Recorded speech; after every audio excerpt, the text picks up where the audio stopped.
ಎಲ್ಲರಿಗೂ ನಮಸ್ಕಾರ. ನಾನು Shruti. Welcome back to my another vlog. Friends, ಇವತ್ತು ನಾವೊಂದು ಮ್ಯೂಸಿಯಮ್ಗೆ ಹೋಗ್ತಾ ಇದ್ದೀವಿ. ಮ್ಯೂಸಿಯಮ್ ಅಂತ ಅಂದಾಗ ನಮ್ಮ ಶಿವಮೊಗ್ಗದಿಂದ 15 ಕಿಲೋಮೀಟ್ರ್ ಡಿಸ್ಟೆನ್ಸಲ್ಲಿರುವಂಥ ಲಕ್ಕಿನಕೊಪ್ಪ ಅಂತ ಬರುತ್ತೆ. ಆ ಲಕ್ಕಿನಕೊಪ್ಪದಲ್ಲಿರೋ ಅಮೂಲ್ಯ ಶೋಧ ಅಂತ ಹೇಳಿ, ಅಮೂಲ್ಯ ಶೋಧ ಅನ್ನೋದು ಒಂದು ಮ್ಯೂಸಿಯಮ್. ಅಂದರೆ ಒಂದು ಹೆಂಡತಿಯ ನೆನಪಿಗಾಗಿ ನಿರ್ಮಿಸಿದ ನಮ್ಮ ಮಲೆನಾಡಿನ ಮ್ಯೂಸಿಯಮ್ ಅಂತ ಹೇಳಿದ್ರೂ ತಪ್ಪಾಗಲ್ಲ. ಈ ಅಮೂಲ್ಯ ಶೋಧ ಬಂದು ಮಲೆನಾಡಿನ ಪ್ರೇಮಿಗಳ ಸ್ಮಾರಕ ಅಂತಲೇ ಕರಿಬೋದು. ಇಲ್ಲಿ ವಸ್ತು ಸಂಗ್ರಹಾಲಯ ನಿರ್ಮಾಣ ಮಾಡಿದ್ದಾರೆ. ಈ ಮ್ಯೂಸಿಯಂನ ಇತಿಹಾಸ ಶಿಕ್ಷಕರಾಗಿರುವಂಥ ಖಂಡೋಬಾರಾವ್ ಅಂತ ಹೇಳಿ ಅವರು ನಿರ್ಮಾಣ ಮಾಡಿರುವಂಥದ್ದು. ಇವರು ಶಿವಮೊಗ್ಗದ ಕಾಲೇಜಿನಲ್ಲಿ ಇತಿಹಾಸ ಶಿಕ್ಷಕರಾಗಿ ಸೇವೆ ಸಲ್ಲಿಸ್ತಾ ಇದ್ದಾಗ ಅವರ ಸಹೋದರಿಯಾಗಿ ಆಗಿರೋವಂಥ ಯಶೋಧ ಅಂತ ಅವರನ್ನು ಪ್ರೇಮಿಸಿ ಮದುವೆ ಆಗ್ತಾರೆ. ಅದಾದ ನಂತರ ಇವರ ವೈಫ್ ಏನಿದ್ದಾರೆ ಯಶೋಧ ಅವರು 2007ರಲ್ಲಿ ಅನಾರೋಗ್ಯ ಕಾರಣದಿಂದ ಮರಣ ಹೊಂದುತ್ತಾರೆ.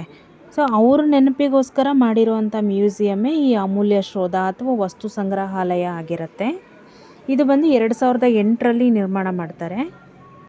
ಫ್ರೆಂಡ್ಸ್, ಹೋಗ್ತಾ ಅಂದಿವೆ ನಮಗೆ ಇಲ್ಲಿ ರೈಟ್ ಸೈಡಿಗೆ ಮಂಡೇನಕೊಪ್ಪ ಅಂತ ಹೇಳಿ ಪ್ರತ್ಯಂಗಿರಿ ದೇವಿಯ ದೇವಸ್ಥಾನ ನೋಡ್ಬೋದು. ಅದೇ ರೀತಿ ಹಾಗೆ ಲೆಫ್ಟ್ ಸೈಡಲ್ಲಿ ಶಿವಮೊಗ್ಗ ಏರ್ಪೋರ್ಟ್ ಕಾಣಿಸುತ್ತೆ. ಫ್ರೆಂಡ್ಸ್, ಹಾಗೆ ಹೋಗ್ತಾ ದಾರಿಲಿ ನಿಮಗೆ ಇದು ಓಷನ್ ಪಾರ್ಕ್, ವಾಟರ್ ಪಾರ್ಕ್ ಏನಿದೆ ಅದು ಸಿಗುತ್ತೆ. ಮತ್ತು ನಾನಿಲ್ಲಿ ಶೂಟ್ ಮಾಡ್ಕೊಂಡಿದ್ದೆ, ಮಿಸ್ ಆಗಿದೆ ವಿಡಿಯೋದಲ್ಲಿ. ಈಗ ನೋಡ್ಬೋದು ಲಕ್ಕಿನಕೊಪ್ಪ ಅಂದರೆ ನಾನು ಹೇಳೋದ್ನಲ್ಲ ಮ್ಯೂಸಿಯಮ್ ಏನು ಬರುತ್ತೆ ಅದು ಈ ಅಡ್ರೆಸ್ಸಲ್ಲೇ ಬರುತ್ತೆ, ಲಕ್ಕಿನಕೊಪ್ಪ. ಸೊ ಇದೇ ಲೆಫ್ಟ್ ಸೈಡಲ್ಲಿ ಬರೋದು ಅಮೂಲ್ಯ ಶೋಧ ವಸ್ತು ಸಂಗ್ರಹಾಲಯ. ಫ್ರೆಂಡ್ಸ್, ಇದು ಅಮೂಲ್ಯ ಶೋಧ ಏನಿದೆ ಒಳಗಡೆ ಎಂಟ್ರಿ ಪ್ಲೇಸ್ ಇದು. ಸೊ ಏನು ನೋಡಿ, ಇಲ್ಲಿ ಅಮೂಲ್ಯ ಶೋಧ ಮ್ಯೂಸಿಯಮ್ ಅಂತ ಬೋರ್ಡ್ ಕಾಣುತ್ತೆ. ಸೊ ಇಲ್ಲಿ ಒಳಗಡೆ ಹೋದರೆ ಈ ಮ್ಯೂಸಿಯಮಲ್ಲಿ ನಮಗೆ ಹಳೆ ಕಾಲದ್ದು ಎಲ್ಲ ವಸ್ತುಗಳು ನೋಡೋದಕ್ಕೆ ಸಿಗುತ್ತೆ. ಅದು ಎಸ್ಪೆಷಲಿ ಮಕ್ಕಳಿಗೆ ತುಂಬಾ ಹೆಲ್ಪ್ ಆಗೋವಂಥ ಒಂದು ಮ್ಯೂಸಿಯಮ್ಮು. ಈ ಥರ ಮ್ಯೂಸಿಯಮ್ನ ನಾವು ಧರ್ಮಸ್ಥಳ, ಮೈಸೂರು ಆ ಸೈಡಲ್ಲೆಲ್ಲ ಹೋದಾಗ ನಾವು ಮಕ್ಕಳಿಗೋಸ್ಕರನೇ ಕರ್ಕೊಂಡೋಗಿ ತೋರಿಸ್ತೀವಿ. ಸೊ ನಮ್ಮ ಶಿವಮೊಗ್ಗದಲ್ಲೂ ಕೂಡ ಅದೇ ಥರದ್ದೇ ಒಂದು ಮ್ಯೂಸಿಯಮ್ ಇದೆ ಅಂತ ಹೇಳ್ಕೊಳ್ಳೋದಕ್ಕೆ ತುಂಬಾ ಹೆಮ್ಮೆ ಅನಿಸುತ್ತೆ. ಈ ಮ್ಯೂಸಿಯಮಲ್ಲಿ ನಾವು ಏನೇನು ನೋಡ್ಬೋದು ಅಂತ ಹೇಳಿದ್ರೆ, ಇಲ್ಲಿ ರಾಜರ ಕಾಲದಿಂದ ಹಿಡಿದು ರಾಜಕಾರಣಿಗಳ ಕಾಲದವರೆಗೂ ಇರೋವಂಥ ಬಳಕೆಯಲ್ಲಿರುವಂಥ ನಾಣ್ಯಗಳನ್ನ ನಾವು ನೋಡ್ಬೋದು.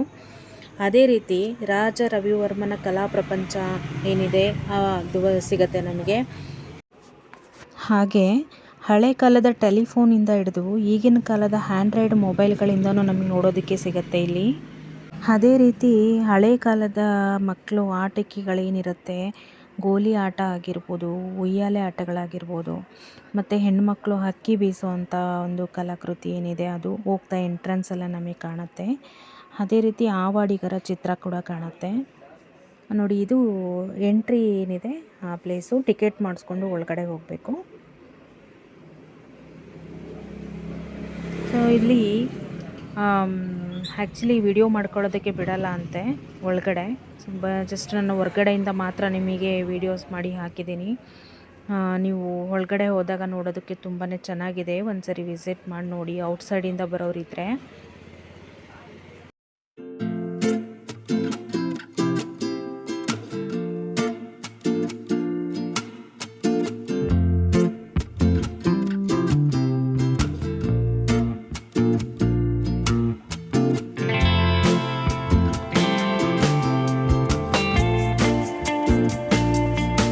ಫ್ರೆಂಡ್ಸ್, ಇದಿಷ್ಟು ಇವತ್ತಿನ ಲಾಗ್ ಆಗಿತ್ತು.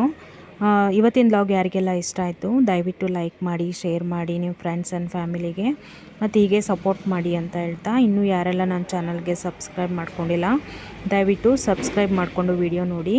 Thank you. ನೆಕ್ಸ್ಟ್ ಲಾಗಲ್ಲಿ ಸಿಗೋಣ. ಬಾಯ್ ಬಾಯ್.